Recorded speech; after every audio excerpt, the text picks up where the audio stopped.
നമസ്കാരം. കാര്യങ്ങളൊക്കെ ഇതിനോടകം തന്നെ അറിഞ്ഞു കാണുമല്ലോ. അതായത് മെയ് 27 പിണറായി വിജയൻ്റെ അന്ന് ബേക്കറി ജംഗ്ഷനുണ്ടായിരുന്ന വീട് വാടക വീട്ടിൽ ഇ.ഡി. റെയ്ഡിന് എത്തിയിട്ടുണ്ടായിരുന്നല്ലോ. മകൾ വീണ വിജയൻ്റെ എക്സാലോജിക് എന്ന കമ്പനി CMRൽ നിന്നും കുറേ കോടികൾ മേടിച്ചിട്ടുണ്ടായിരുന്നല്ലോ. അത് ആദായ നികുതി വകുപ്പിൽ അതിൻ്റെ ഡ്രീം സെറ്റിൽമെൻറ്റ് ബോർഡിൽ അതിൻ്റെ കാര്യങ്ങളൊക്കെ വന്നു കഴിഞ്ഞപ്പോൾ അവിടെ നിന്ന് ഇങ്ങോട്ട് വന്നു. ഇ.ഡിക്കാരെ അന്വേഷിക്കാൻ വേണ്ടി വന്നു. അവർ വെളുപ്പിന് എന്താ പറയുക, സൂര്യനിങ്ങനെ കണ്ണ് ചിമ്മി ഉദിച്ച് വരുന്ന സമയത്ത് വന്നു. അങ്ങനെ വീട്ടിലേക്കാണ് കയറി റെയ്ഡ് അങ്ങോട്ട് തുടങ്ങി. അപ്പോൾ ഈ സമയം ആരൊക്കെ ഇങ്ങനെ പറഞ്ഞറിഞ്ഞു, പുറത്ത് ഇങ്ങനെ CPMൻ്റെ മന്ത്രിമാർ, അതുപോലെ സംസ്ഥാന സെക്രട്ടറി, CPMൻ്റെ ജില്ലാ സെക്രട്ടറി, MLA മാർ, MP എന്നിങ്ങനെ വേണ്ട കണ്ടാൽ അറിയുന്ന 1000-ലധികം ആളുകൾ ആ റോട്ടിൽ വന്ന നടു റോട്ടിൽ അവിടെ ടാറിട്ട റോട്ടിൽ അവിടെ കുത്തി അങ്ങോട്ട് ഇരുന്നു. എന്നിട്ട് പറഞ്ഞു, ഇത് ഞങ്ങളെ നേതാവിനെ നിങ്ങൾ മനഃപൂർവ്വം ഇല്ലാണ്ടാക്കാൻ വേണ്ടി കൊണ്ടുപോകാൻ വേണ്ടി വന്നേക്കണാണ്. ED കേന്ദ്ര അന്വേഷണ ഏജൻസിനെ ഉപയോഗിച്ചുകൊണ്ട് നരേന്ദ്രമോദി പിണറായി വിജയനെ തകർക്കാൻ വേണ്ടി വന്നേക്കണാണ്. ഈ പിണറായി വിജയനെ തകർക്കാൻ വേണ്ടി നരേന്ദ്രമോദിക്ക് പിണറായി വിജയൻ എങ്ങനെ ഭീഷണിയാവണേ എന്നുള്ളത് അറിയാൻ വയ്യാട്ടോ. ഈ കേരളത്തിൽ മാത്രം ഒതുങ്ങി നിൽക്കുന്ന ഒരു പാർട്ടി, അതിപ്പോൾ പൊട്ടി നിയമസഭയിൽ 35 അംഗസംഖ്യ മാത്രമായി. ഈ 35 അംഗസംഖ്യയുള്ള CPMകാർ കേന്ദ്രം ഭരിക്കുന്ന നരേന്ദ്രമോദിക്ക് ഏത് തരത്തിൽ ഭീഷണിയാവും എന്ന് കണക്കാക്കിയിട്ട് കേന്ദ്ര അന്വേഷണ ഏജൻസികൾ ഉപയോഗിച്ച് നരേന്ദ്രമോദി പിണറായി വിജയനെ തകർക്കാൻ വരുന്നത് എന്ന് മനസ്സിലാക്കാൻ പറ്റില്ല. എങ്കിലും ഇവന്മാർ ഈ അന്തം കമ്മികൾ, അടിമക്കമ്മികൾ എന്ന് പറയുന്ന ആളുകൾ ഇത് തന്നെ പറയണേ, നമ്മുടെ നേതാവിനെ തകർക്കാൻ വേണ്ടി മോളുടെ പേരും പറഞ്ഞ് റെയ്ഡ് നടത്തണമെന്ന് പറഞ്ഞു. എന്നിട്ട് എന്താ പറ്റിയേ, റെയ്ഡും ഇറങ്ങി വന്നു കഴിഞ്ഞപ്പോൾ ആ ED ഉദ്യോഗസ്ഥന്മാർ 3 പേര് 3 കാറിലായി 7 പേരുണ്ടായിരുന്നവർ അവരെ ഈ കാറിന് ചില്ല് തല്ലി പൊളിച്ച് ഉഷ്ടിക വലിച്ചെറിഞ്ഞു, കുറുവടി വലിച്ചെറിഞ്ഞു, വെള്ളം നിറച്ച കുപ്പി വലിച്ചെറിഞ്ഞു, ചീമുട്ട വലിച്ചെറിഞ്ഞു. അങ്ങനെ വേണ്ട രീതിയിൽ അങ്ങോട്ട് പ്രതികരിച്ചു. അല്ല, CPMൻ്റെ ഒരു സംസ്കാരം അനുസരിച്ചിട്ട് അത് തന്നെ അവർക്ക് അറിയാവുന്ന കാര്യങ്ങളൊക്കെ അവരതുപോലെ അവർ തെറി പറഞ്ഞു. ED ഉദ്യോഗസ്ഥരെ കൊല്ലും എന്നൊക്കെ ഭീഷണിപ്പെടുത്തി. എന്തായാലും ഇത് കേട്ടോ കേൾക്കാതിരുന്നുകൊണ്ടാണെന്ന് അറിയില്ല, കേരള പോലീസ് ED ഉദ്യോഗസ്ഥന്മാർക്കെതിരെ, ഈ CPM പ്രവർത്തകർക്കെതിരെ വധശ്രമത്തിന് തന്നെ കേസെടുത്തു. ED ഉദ്യോഗസ്ഥന്മാരെ കൊല്ലാൻ വേണ്ടി ശ്രമിച്ചു, വധശ്രമത്തിന് കേസെടുത്തു. കണ്ടാൽ അറിയാവുന്ന ഒരു 300 പേർക്കെതിരെ കേസെടുത്തു. 26 അന്ന് തന്നെ പൊക്കുകയും ചെയ്തു. 26 പൊക്കി അകത്ത് കൊണ്ടുപോയി ഇട്ട് കഴിഞ്ഞപ്പോഴാണ് പിന്നീട് ഈ പബ്ലിക് പ്രോസിക്യൂട്ടർ ഗീനാകുമാരി അമ്മയുടെ ഒരു ഇടപെടലൊക്കെ കൊണ്ട് ഇതിൽ പ്രമോദ് എന്ന് പറഞ്ഞ ഒരാൾക്ക് ജാമ്യം കിട്ടിയ ആൾ പുറത്തേക്ക് പോയി. ബാക്കി 25 അവിടെ കിടാൻ.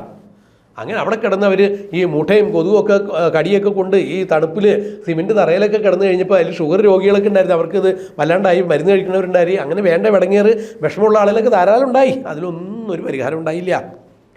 അപ്പോൾ വീണ്ടും ജാമ്യത്തിന് ശ്രമിക്കാൻ കഴിഞ്ഞപ്പോൾ EDയും പോയി, ഈ കേസിൽ ജാമ്യം കൊടുക്കണമെങ്കിൽ ഞങ്ങളെ കേൾക്കാണ്ട് വിട്ട് കൊടുക്കാൻ പാടില്ല, ഞങ്ങൾ അത്രത്തോളം ഭേദ്യം ചെയ്തിട്ടുണ്ട്, ഞങ്ങൾക്ക് മാനസികമായിട്ടുള്ള ബുദ്ധിമുട്ടുണ്ടായിട്ടുണ്ട്, ഞങ്ങൾക്ക് ഓരോരുത്തർക്കും ഓരോ കോടി രൂപ വെച്ച് ഞങ്ങൾക്ക് ഉണ്ടായിട്ടുള്ള മാനസിക പീഡനത്തിനും ശാരീരിക ക്ലേശത്തിനും ഒക്കെ ആയിട്ട് നഷ്ടപരിഹാരം വേണം. 1 കോടി രൂപ വെച്ച് ഒരാൾക്ക്. അങ്ങനെ 7 പേർക്ക് 7 കോടി രൂപ ഈ അറസ്റ്റ് ചെയ്ത് ജയിലിൽ കിടക്കുന്ന ആളുകളിൽ നിന്ന് മേടിച്ചു തരണം. എന്നാൽ മാത്രമേ ഈ ജാമ്യ ഹർജിയിൽ ഞങ്ങളെയും കൂടി കേൾക്കണം എന്ന് പറഞ്ഞു. അങ്ങനെ ജാമ്യം വിളിച്ചു, ജാമ്യം നിഷേധിച്ചു, പിന്നെയും വിളിച്ചു, പിന്നെയും നിഷേധിച്ചു. ഇന്നിപ്പോൾ 9 പേർക്ക് ജാമ്യം കൊടുത്തിരിക്കുന്നു. അതായത് വധശ്രമം ഈ കേസിൽ നിലനിൽക്കുന്നില്ല എന്ന് മനസ്സിലായി. അവിടെ ഉണ്ടായ പ്രതിഷേധം മാത്രമാണ് ഉണ്ടായത്. അത് അസ്വാഭാവികമായി തന്നെയാണെങ്കിലും വധശ്രമം നിലനിൽക്കാത്തതിൻ്റെ പേരിൽ 9 പേർക്ക് ബഹുമാനപ്പെട്ട കോടതി ജാമ്യം കൊടുത്ത് വിട്ടയച്ചു. അപ്പോൾ 26 പേരെ അറസ്റ്റ് ചെയ്തതിൽ ഒരുത്തിന് ആദ്യം കൊടുത്തു, ഇപ്പോൾ 9 പേർക്ക് കൊടുത്തു. അപ്പോൾ 9 × 10 പേരായേ. ബാക്കി 16 പേര് വീണ്ടും ഈ മൂട്ടയുടെ കടിയും കൊതുകിൻ്റെ കൊടിയൊക്കെ കൊണ്ട് അവിടെ കിടക്കുന്നുണ്ട്. അതിന് എന്നാ ജാമ്യത്തിന് ശ്രമിക്കുക എന്നുള്ള അറിയില്ല. അന്ന് പിണറായി വിജയൻ പറഞ്ഞതാവട്ടെ, ബേക്കറി ജംഗ്ഷനിലുള്ള വീട്ടിൽ റെയ്ഡിന് വന്നു കഴിഞ്ഞപ്പോൾ, അതായത് എൻ്റെ മകളെയാണ് അവർ ചോദ്യം ചെയ്തത്, എന്നോട് യാതൊന്നും ചോദിച്ചിട്ടില്ല. ED ഒരു കൂട്ടം എന്നോട് ചോദിച്ചിട്ടില്ല, എനിക്ക് മറുപടിയും പറയേണ്ടി വന്നിട്ടില്ല. EDയുടെ റെയ്ഡ് പോയി കഴിഞ്ഞപ്പോൾ മാധ്യമങ്ങളെ കണ്ടപ്പോഴാണ് ഇങ്ങനെ പറഞ്ഞതേ. അപ്പോൾ പിന്നെ ഇവർ അത് അടിച്ചുകൂടിയ CPMകാരൊക്കെ എന്തിനാ പറഞ്ഞ് പിണറായി വിജയനെ തകർക്കാൻ വേണ്ടി ED വന്നു എന്നുള്ളത്.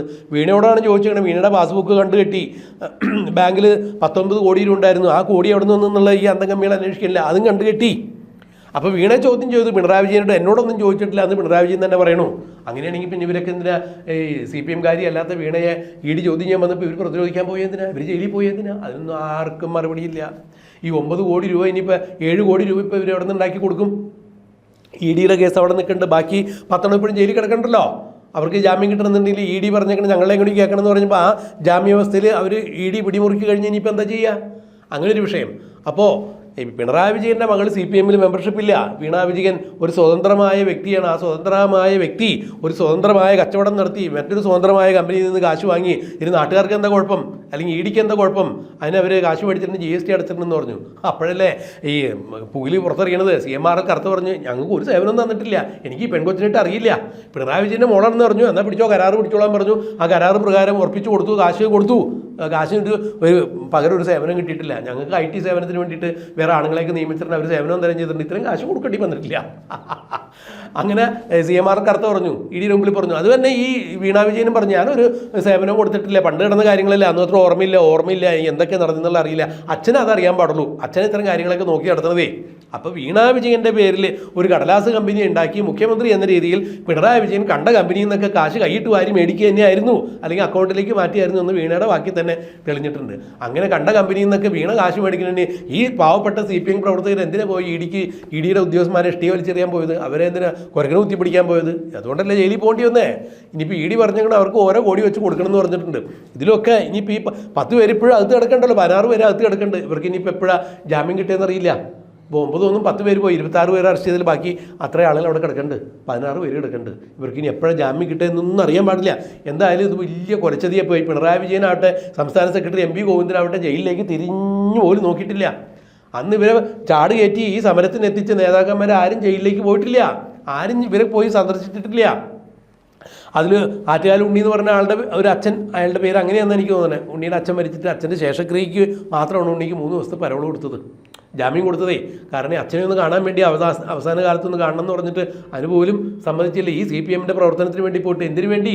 CPM-കാരി അല്ലാത്തൊരു വ്യക്തി മറ്റൊരു കമ്പനിയിൽ നിന്ന് പണം വാങ്ങി, അത് കള്ളപ്പണം എന്ന് തെളിയിക്കപ്പെട്ടിട്ടുള്ള കാര്യത്തിന് വേറെ 2 ആളുകൾ കച്ചവടം ചെയ്ത് കള്ളപ്പണം ആയി കാശ് മേടിച്ചു, കൈക്കൂലി മേടിച്ചു, മാസപ്പടി മേടിച്ചു. അതിന് അന്നന്ന് പണിക്ക് പോയി കഴിഞ്ഞു കൂടുന്ന പാവപ്പെട്ട തൊഴിലാളികളായ ഈ CPM പ്രവർത്തകർ എന്തിനു വേണ്ടി റോട്ടിൽ പോയി നിന്ന് കുത്തിരുന്നത്? എന്തിനാണ് EDയുടെ കുരക്ക് കുത്തി പിടിച്ച് ഇവർ ജയിലിൽ പോയത്? ഇനിയെങ്കിലും ഇവരിതൊക്കെ ഒന്ന് ആലോചിച്ച് കഴിഞ്ഞാൽ വളരെ നല്ലത്. എന്തായാലും പിണറായി വിജയൻ പറഞ്ഞു, എന്നെ ചോദ്യം ചെയ്തിട്ടില്ല, മകളെയാണ് ചോദ്യം ചെയ്യാൻ വന്നത്, എന്നാൽ പിന്നെ നമുക്ക് ഒരുമിച്ച് ഇനി അങ്ങോട്ട് മുന്നോട്ട് പോകുകയല്ല എന്ന് ചോദിച്ചു. അപ്പോൾ ഈ മോള് CPM-കാരി അല്ലാത്ത മോളെ ചോദ്യം ചെയ്തതിന് എന്തിനാ ഇവന്മാരെ കൈയും പിടിച്ചുകൊണ്ട് സമരത്തിന് ഇറങ്ങിയത്? അതിന് പിണറായി വിജയൻ ഉത്തരം പറയണം, വേണ്ടേ?